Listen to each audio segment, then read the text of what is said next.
Kamu sering merasa malas, padahal dalam hati kamu tahu, kamu ingin berubah, kamu pengen maju. Tapi kenapa rasanya berat banget buat mulai?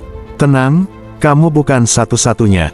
Dan lebih penting lagi, kamu mungkin bukan malas. Poin 1, burnout, bukan malas. Pernah nggak sih kamu bangun pagi dan rasanya badan tuh kayak ditarik-tarik buat tetap rebahan?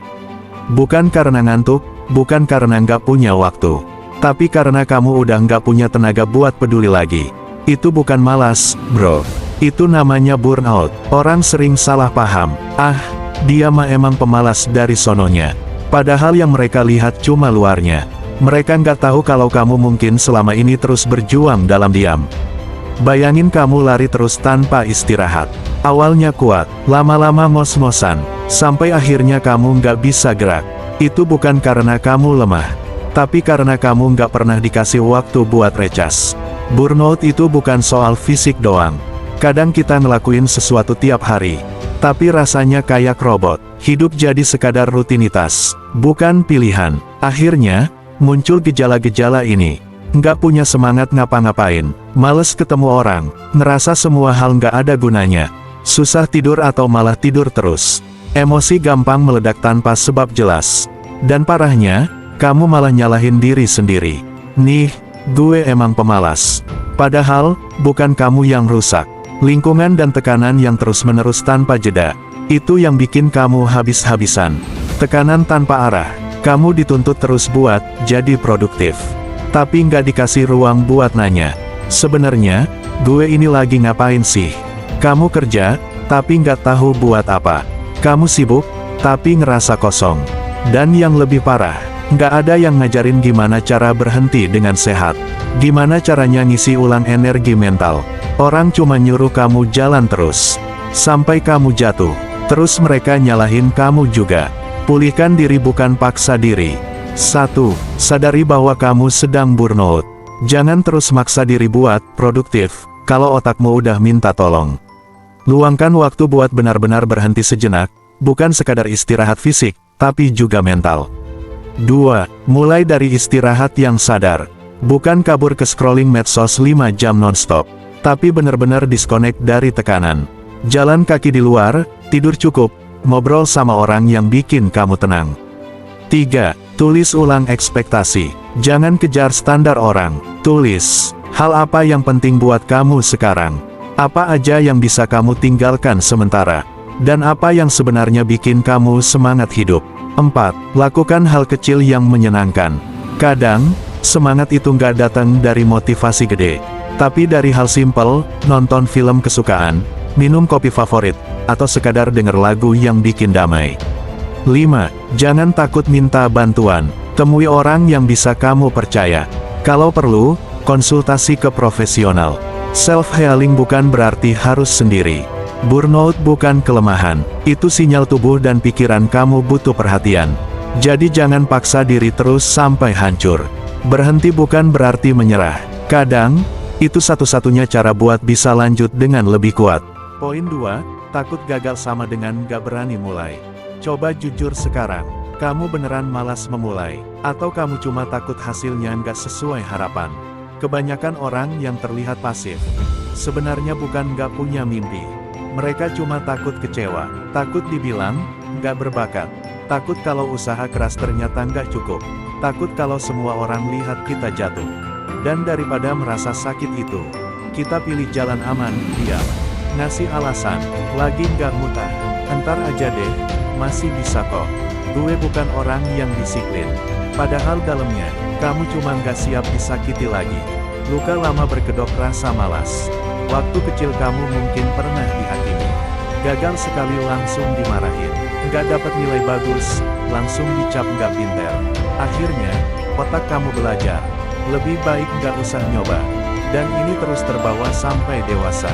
Sekarang, setiap kali ada tantangan baru, bukannya semangat, kamu malah ngerasa mual duluan. Bukan karena nggak bisa, tapi karena bayangan gagal itu terlalu kuat. Akhirnya kamu tumbuh jadi orang yang perfeksionis. Atau justru kelihatan cuek banget. Padahal dua-duanya cuma bentuk lain dari ketakutan. Hadapi bukan hindari. 1. Kenali ketakutan kamu, sebut namanya. Jangan cuma bilang, gue males. Tapi coba jujur, gue takut gagal. Gue takut orang lihat gue nggak bisa. Gue takut usaha gue nggak cukup. Saat kamu bisa nyebut namanya, kamu mulai bisa mengendalikan perasaan itu. 2. Ubah cara pandang terhadap gagal. Gagal bukan lawan dari sukses. Gagal adalah bagian dari proses sukses. Semua orang yang kamu kagumi hari ini, pernah gagal duluan. Bedanya, mereka nggak berhenti. 3. Mulai dari hal kecil. Jangan nunggu semuanya sempurna. Ambil langkah kecil, dan biasakan diri untuk tetap jalan meski takut. Keberanian itu bukan nggak punya rasa takut, tapi tetap melangkah meski jantung berdebar. 4. Kelilingi diri dengan orang yang suportif. Jauhi lingkungan yang hobi ngejatuhin mental orang. Cari circle yang percaya bahwa gagal itu normal. Kadang, satu kalimat dukungan dari orang yang tepat bisa bikin kamu bangkit lagi. 5. Berani belajar, bukan berani sempurna. Setiap aksi adalah proses belajar. Dan selama kamu mau belajar, kamu nggak pernah benar-benar gagal. Rasa takut itu wajar, tapi jangan biarkan dia mengikat kaki kamu terus-menerus. Kalau kamu jatuh, bangun lagi. Kalau kamu takut, tetap jalan pelan-pelan. Yang penting, jangan biarkan rasa takut jadi dalih buat nggak ngapa-ngapain. Karena dalam diam, waktu tetap jalan. Dan hidup gak akan nunggu kamu siap. Poin 3, luka dan trauma yang tak terlihat. Kadang kita mikir, kenapa ya gue susah banget semangat? Kenapa gampang banget nyerah? Kenapa setiap kali mau mulai sesuatu, langsung drop moodnya? Jawabannya seringkali gak ada di hari ini, tapi ada di masa lalu. Di situ, tersembunyi luka-luka yang belum sembuh. Dan masalahnya, banyak dari kita gak sadar luka itu masih ada. Trauma bukan cuma soal kejadian besar yang tragis. Kadang, itu datang dari hal kecil tapi diulang-ulang. Contohnya, sering dibanding-bandingin waktu kecil. Dipermalukan di depan orang banyak. Dibilang, nggak akan bisa, sama orang tua sendiri. Ngerasa harus sempurna biar diterima. Dicuekin saat butuh dukungan. Itu semua nempel di memori. Nggak kelihatan, tapi berfungsi kayak rem yang nahan kita dari dalam. Jadi setiap kali mau maju, ada bagian dari diri kita yang bilang, ngapain, entar juga gagal. Atur ekspektasi deh, jangan berharap terlalu tinggi. Atau malah, jangan bikin malu lagi. Kita jadi orang yang takut mencoba, takut terlihat bodoh, takut terlihat gagal, karena dulu kita pernah dihukum atau direndahkan waktu salah. Luka dalam yang tidak diakui. Kalau kamu ngerasa stuck tapi nggak tahu kenapa, bisa jadi kamu sedang membawa beban emosi yang nggak kamu sadari. Dan masalahnya, dunia ini nggak ngajarin kita gimana cara nyembuhin luka. Yang diajarkan adalah, move on aja, senyumin aja, jangan baper.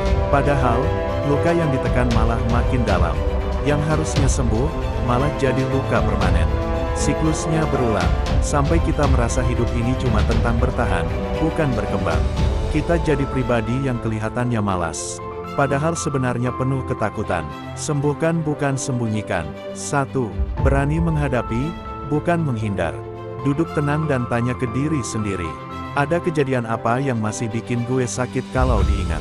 Kenapa gue selalu takut gagal? Terkadang jawabannya menyakitkan, tapi itu langkah awal untuk sembuh. 2. Tulis luka kamu. Tulis semuanya. Jangan buat dikasih ke orang lain, tapi buat dirimu sendiri. Saat kamu menuangkan rasa sakit ke tulisan, kamu sedang mengambil alih kendali dari rasa itu. 3. Maafkan, bukan untuk mereka, tapi untuk kamu sendiri. Bukan berarti membenarkan yang mereka lakukan, tapi supaya kamu nggak terus terikat pada luka lama. Maafkan agar kamu bebas. 4. Beri ruang untuk dirimu tumbuh. Jangan paksa diri buat kuat terus. Kadang, tumbuh itu datang setelah kamu berani rapuh. Izinkan diri kamu salah. Izinkan diri kamu istirahat. Dan yang terpenting, izinkan diri kamu berubah. 5. Kalau perlu, minta bantuan profesional. Konselor atau psikolog bukan buat orang gila, tapi buat orang yang ingin hidupnya lebih sehat secara mental. Luka lama bukan akhir dari perjalanan kamu, tapi selama kamu belum menyadari dan menyembuhkannya, dia akan terus jadi beban yang menahan kamu. Mulai hari ini, berhenti pura-pura kuat, dan mulai belajar jujur pada diri sendiri. Itu bukan kelemahan, itu tanda kalau kamu siap naik ke level yang lebih tinggi. Poin 4, gak jelas arah hidupnya. Coba kamu pikir, kalau kamu disuruh lari tanpa tahu kemana tujuannya, kira-kira kamu bakal semangat nggak? Nggak kan? Nah, itu juga yang sering terjadi dalam hidup. Bukan karena kamu malas, tapi karena kamu nggak tahu sedang menuju kemana. Dan saat arah hidup nggak jelas, semua usaha jadi terasa sia-sia. Kerja keras, tapi kosong. Aktif tiap hari, tapi ngerasa hampa. Kayak hidup cuma buat bertahan hidup, bukan buat bertumbuh. Akhirnya, semangat itu hilang perlahan. Dan muncul kalimat yang bikin nyesek. Gue nggak tahu mau jadi apa. Gue ngerasa hidup gue nggak ada gunanya. Gue ngikutin arus aja, deh. Kamu bukan kehilangan semangat, kamu kehilangan arah. Dan tanpa arah, setiap langkah rasanya berat. Hidup tanpa kompas. Zaman sekarang, semua orang kayaknya berlomba-lomba terlihat sukses. Tapi sedikit yang benar-benar tahu apa tujuan mereka. Banyak yang sekadar ikut tren. Kerja karena semua orang kerja. Buka usaha karena semua orang dagang.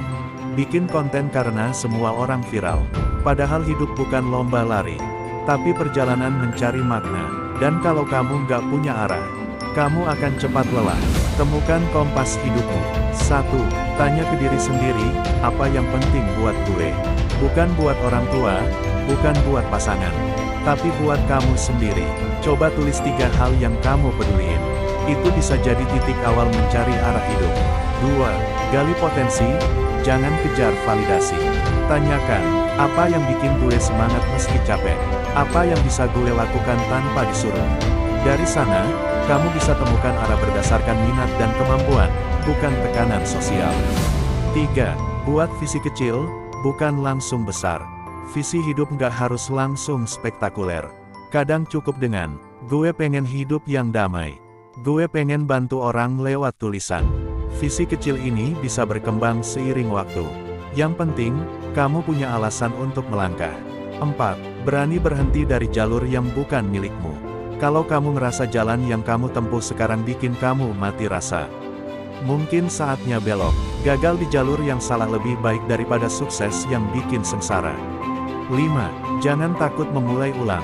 Hidup bukan soal cepat-cepatan, tapi soal keberanian buat mulai kembali dengan arah yang lebih jelas. Banyak orang sukses mulai dari usia 30, 40, bahkan 50 plus. Jadi jangan buru-buru merasa terlambat. Hidup ini bukan tentang siapa yang paling kaya, paling viral, atau paling sibuk. Hidup ini soal menemukan arah yang sesuai dengan jiwamu. Kalau kamu kehilangan semangat, coba periksa lagi. Jangan-jangan kamu cuma kehilangan tujuan.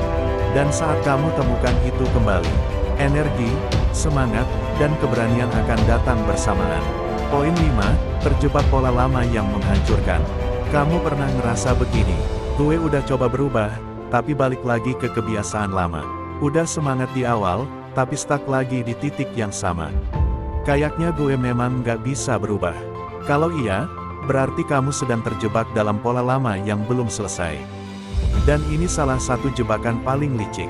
Kamu merasa gagal bukan karena kamu nggak berusaha, tapi karena kamu selalu ditarik balik ke pola-pola lama yang menghancurkan. Hidup dalam lingkaran yang tak disadari. Coba kita jujur sekarang. Berapa kali kamu pernah bilang, mulai besok, gue bakal lebih disiplin. Gue mau hidup sehat, serius. Gue nggak mau scroll TikTok sampai subuh lagi. Tapi kenyataannya, besoknya tetap ngulang pola yang sama. Dan setiap kali itu terjadi, rasa percaya diri kamu terkikis sedikit demi sedikit. Bukan cuma ke lingkungan, tapi ke diri sendiri. Kamu tahu kamu harus berubah. Tapi ada bagian dari diri kamu yang terus ngeklik tombol repeat. Kenapa bisa begitu? Karena tubuh dan pikiran kamu sudah terbiasa. Otak kita itu cinta kebiasaan. Mau baik atau buruk, selama itu familiar, otak akan menganggapnya aman. Jadi ketika kamu coba keluar dari pola lama, otomatis akan muncul rasa nggak nyaman, gelisah, bahkan takut. Akhirnya, kamu balik lagi ke zona yang kamu benci, tapi kamu kenal. Inilah yang disebut self-sabotage. Bangun pola baru, bukan cuma motivasi sementara. 1. Kenali polamu, jangan cuma lawan. Kamu nggak bisa melawan sesuatu yang nggak kamu kenali. Ambil waktu dan evaluasi. Apa pemicu kamu malas atau menyerah? Pola pikir apa yang muncul setiap kali kamu mulai sesuatu? Tulis, catat, sadari. 2. Ganti sistem, bukan cuma niat. Masalah kita seringnya bukan kurang niat, tapi sistem hidup yang berantakan. Contoh, mau tidur lebih awal tapi kasurmu masih dekat HP. Mau produktif tapi meja kerja kamu berantakan. Buat lingkungan yang mendukung perubahan, bukan menghalangi. 3. Mulai dari perubahan kecil, yang bisa kamu ulang. Nggak usah langsung revolusi besar. Cukup 5 menit membaca buku tiap pagi. 10 menit olahraga ringan. 1 botol air putih saat bangun tidur. Karena perubahan besar lahir dari kebiasaan kecil yang konsisten. 4. Ampuni diri sendiri saat kambuh. Perubahan bukan soal lurus tanpa hambatan. Kadang kamu jatuh, itu wajar. Yang penting, jangan lama-lama tenggelam dalam rasa bersalah. Maafin diri, lalu balik ke jalur. 5. Bangun identitas baru, bukan cuma target baru. Jangan hanya bilang, gue mau lebih rajin. Tapi tanam di kepala, gue adalah orang yang menghargai waktu. Ketika identitas berubah, tindakan akan mengikuti. Ingat, kamu bukan gagal, kamu cuma perlu cara yang lebih realistis dan penuh kesadaran. Setiap kali kamu mencoba lagi, meski gagal lagi, kamu tetap sedang melatih otakmu untuk percaya bahwa perubahan itu mungkin. Setelah semua ini, apa kamu masih yakin kamu cuma pemalas? Atau sekarang kamu mulai sadar bahwa ada banyak hal tersembunyi di balik rasa malas itu? Kamu bukan kurang niat, kamu bukan lemah, kamu bukan gagal, kamu cuma manusia yang sedang berjuang melawan hal-hal tak terlihat. Burnout yang kamu pendam sendiri, ketakutan gagal yang gak kamu ceritakan, luka masa lalu yang masih kamu bawa, arah hidup yang belum jelas, pola lama yang menjerat diam-diam. Semua itu nyata, dan semua itu bisa diatasi. Bukan dalam semalam, tapi dengan kesadaran, konsistensi, dan keberanian buat jujur pada diri sendiri. Lalu apa yang harus kamu lakukan setelah ini? 1. Berhenti menyalahkan diri, karena selama kamu percaya bahwa kamu pemalas, kamu gak akan pernah bangkit. Ubah narasinya, gue bukan malas, gue lagi belajar memahami diri. 2. Ambil 1 langkah kecil, hari ini juga. Nggak usah banyak-banyak, tapi harus nyata. Entah itu nulis target, beberes meja, atau tidur tepat waktu. Karena gerakan kecil hari ini adalah awal dari kebangkitanmu. 3. Jangan jalan sendiri. Cari teman seperjalanan. Bangun lingkungan yang suportif. Buka diri pada orang yang bisa dipercaya. Karena kadang, kita cuma butuh 1 kalimat positif dari orang lain untuk kembali percaya. 4. Jaga progres, bukan cari sempurna. Setiap kemajuan, sekecil apapun, layak dirayakan. Kamu nggak harus berubah total hari ini, tapi kamu harus berkomitmen untuk jadi lebih baik dari kemarin. Hidup ini bukan tentang siapa yang paling cepat, tapi siapa yang berani jalan terus meski sering jatuh. Dan kalau kamu sudah membaca sampai akhir ini, berarti kamu adalah orang yang tidak menyerah. Kamu mungkin belum tahu caranya, tapi satu hal yang pasti, kamu sedang mencari, dan itu tanda kamu masih punya harapan. Bukan kamu yang malas, kamu hanya perlu memahami dirimu lebih dalam. Dan dari sana, kamu bisa bangkit bukan untuk terlihat hebat, tapi untuk hidup dengan arah dan makna. Kalau kamu siap, maka perjalanan barumu dimulai sekarang. Tonton video ini ulang kapanpun kamu mulai ragu, karena kamu lebih kuat dari yang kamu kira.